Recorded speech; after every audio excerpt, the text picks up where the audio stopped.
ते वाट कृपेची करीतू, ते दिशा स्नेहेची भरितू, जीवा तळी आंथुरितू आपुला जीव. असा आहे संतांचा सर्वाभूती कळवळा. पंढरीच्या विठ्ठलाचा नामगजर करीत करीत प्रेमभक्तीचा सोपा मार्ग या कृपावंतांनी महाराष्ट्राला दाखवला. ज्ञानेश्वर माऊलीनं या वाटेवर अमृताचा सडा शिंपला आहे. यज्ञयाग नको, जपतप नको, षोडशोपचारांची पूजा देखील नको. नुसतं देवाचं नामस्मरण केलं तरी मोक्षाचा मार्ग सोपा होईल, ही शिकवण आपल्याला ज्ञानदेवानी दिली. देवाचं नाव उच्चारायचे देखील श्रम नको असले तरी चालेल, पण आपला देह, मन, बुद्धी, आत्मा, सारांश आपलं सारं काही ईश्वरार्पण समजून देवाच्या दारी क्षणभर उभे तरी राहाल ना.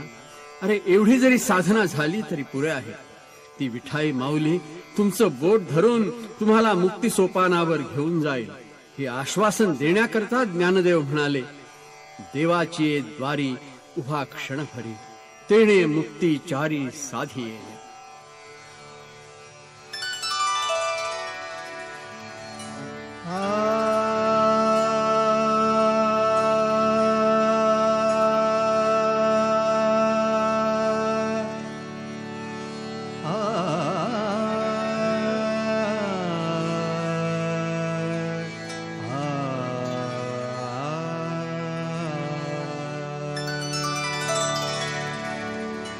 देवाची द्वारी उभा क्षणभरी, देवाची द्वारी उभा क्षणभरी, तेणे मुक्तिचारी साधियेल्या, तेणे मुक्तिचारी साधियेल्या, देवाची द्वारी उभा क्षणभरी, देवाची द्वारी उभा क्षणभरी.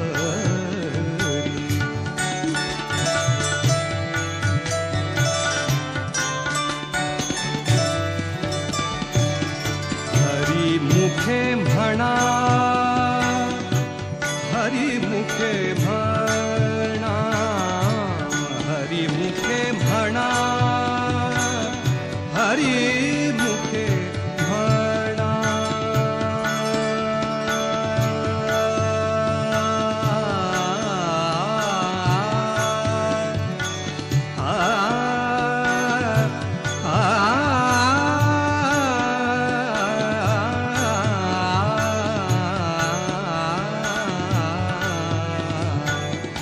हरी मुखे म्हणा, हरी मुखे म्हणा, पुण्याची गणना कोण करी, पुण्याची गणना कोण करी, कोण करी, देवाची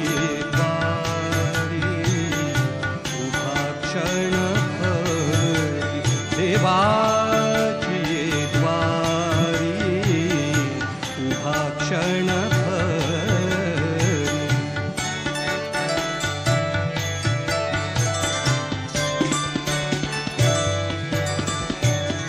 हसोनी संसारी जीवे वेग करी,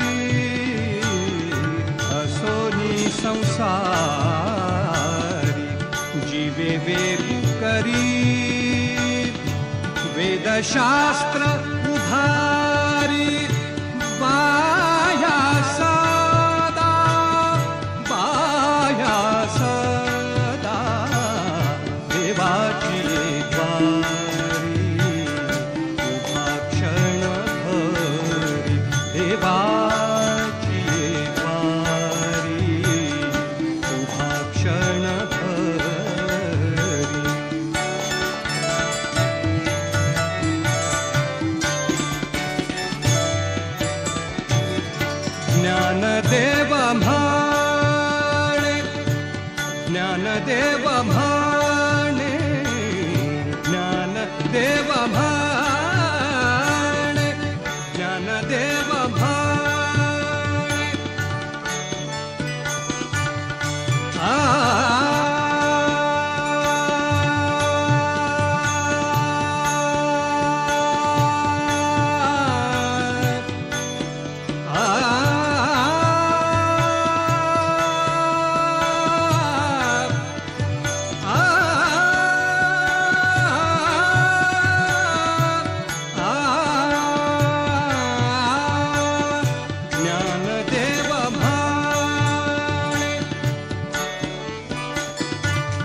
For more entertainment, log on and subscribe to www.youtube.com/Venus.